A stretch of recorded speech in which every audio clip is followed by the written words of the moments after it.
Now, when it comes to scent identification, you could be in a shopping mall, you could be walking down the sidewalk, and you smell a familiar aroma in the air.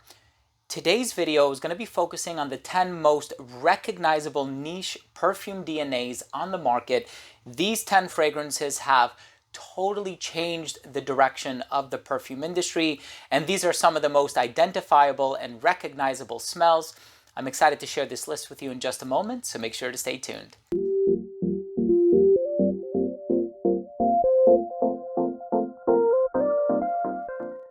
Now, before I begin today's video and I tell you about these 10 most identifiable and most recognizable fragrances on the market, super famous DNAs, tried and true, you've smelled these before in one way, shape, or form, I want to start the video off first by saying that if you're a fan of fragrance-related content, hit the subscribe button, hit the bell, and please give this video a thumbs up for the algorithm. It would really mean a lot to me. So let's just go ahead and jump into the list. Links are going to be down below if I find a website where you can sample them or purchase them for a very good price.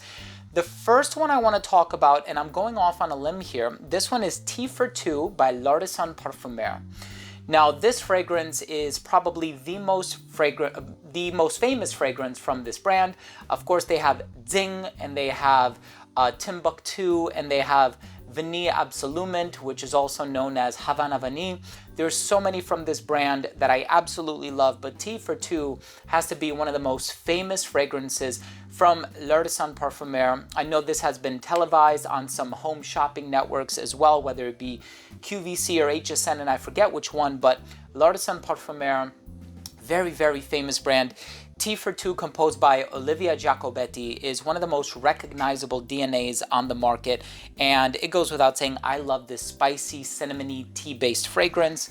Of course, here is one that I'm including with just a tad bit of trepidation because there are some other fragrances on the market that have a similar DNA, but this one does it best, in my opinion. By the brand Bond No. 9, this is my first acquisition from this brand, I believe. This is called New Harlem. Amazing composition by Maurice Roussel, this sort of, maple syrup, immortelle, lavender type of a fragrance. This is absolutely brilliant.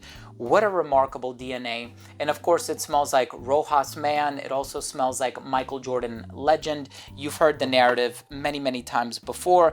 And Maurice Roussel has already done some other recognizable DNAs, so an honorable mention to Musc Ravageur by Frederic Malle. And then, of course, with that, we also have Carnal Flower and Lipstick Rose and Portrait of a Lady. There's a lot of fantastic fragrances from Frederic Malle that have become really iconic DNAs. So the main honorable mention, I think, would be Portrait of a Lady, because that one seems to have tons and tons of success behind it. Well, here is L'air du Desert Marocain by Tower Perfumes, this dry, spicy, ambery perfume. It's incredible.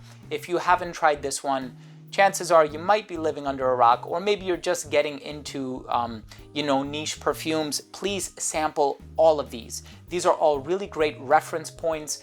They are going to be brought up in conversation time and time again, as is the next one. Molecule 01 by Eccentric Molecules. It contains a singular ingredient known as Isoe Super. The perfumer is Geza Schoen. This is a fantastic sort of woodsy, dry, musky, pheromone-like vetiver type of a fragrance. I've done an interview with Geza Schoen on this channel. You can search it up if you're interested. Just type in Geza Schoen Redolessence, and he talks about the creative process behind many of the fragrances for this brand. Interlude for Men by Amouage. Now, of course, there's also Jubilation, which rightfully so deserves to be in this list. Reflection for Men gets compared at times to Le Male by Jean-Paul Gaultier.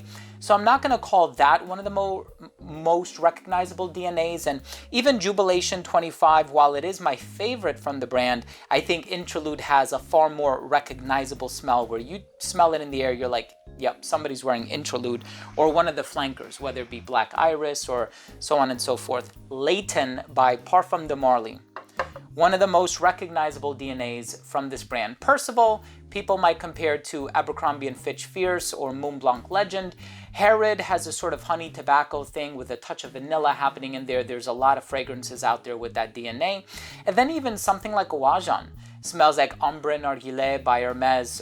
It also gets compared to Manhattan by Roja Parfum. There's a lot of fragrances out there with that sort of spicy apple, cinnamony vibe, but Leighton, super unique. Delina deserves to be on this list as well, even though that DNA has been done a few times by Carolina Herrera, so on and so forth. I'm not talking about the most cloned fragrances or anything like that here, but just really recognizable DNAs, lavender, apple, vanilla, gorgeous. This one has been done a lot too, Erba Pura by Xerjoff.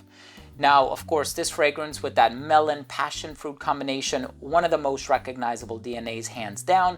Since then, we've had fragrances like Daha by Kajal, and there's been many other brands that have put out their own version of Erba Pura.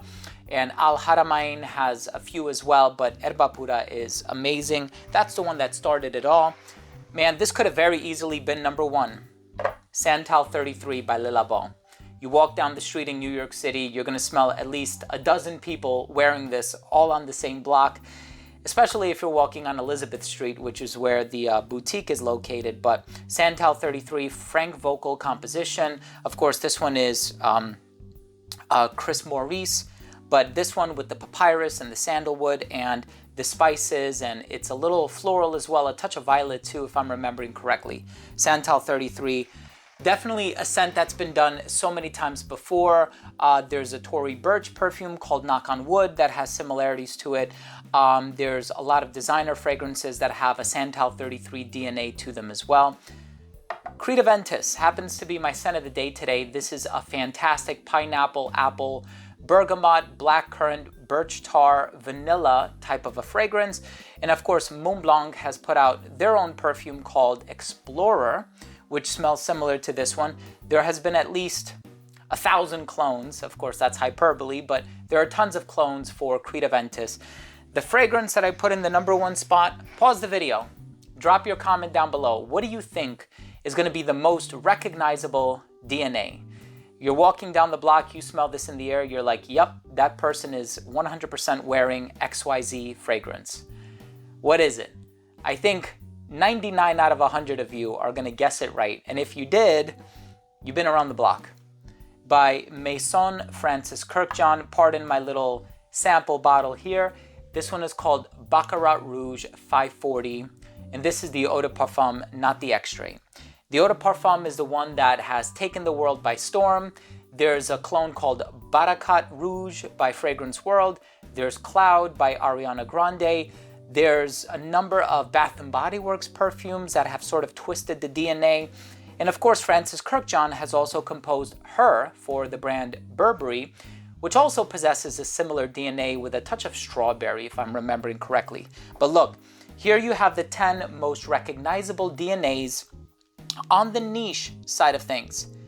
I'm interested in doing a designer video for this as well, but look, thank you so much for joining me. Did I miss anything? Honorable mentions to Black Afgano by Nasomato, but there's also La Dano Nero by Tiziana Terenzi, and there's a lot of other perfumes that have utilized that DNA. Baraonda by Nasomato is another great one as well. So many I could have included.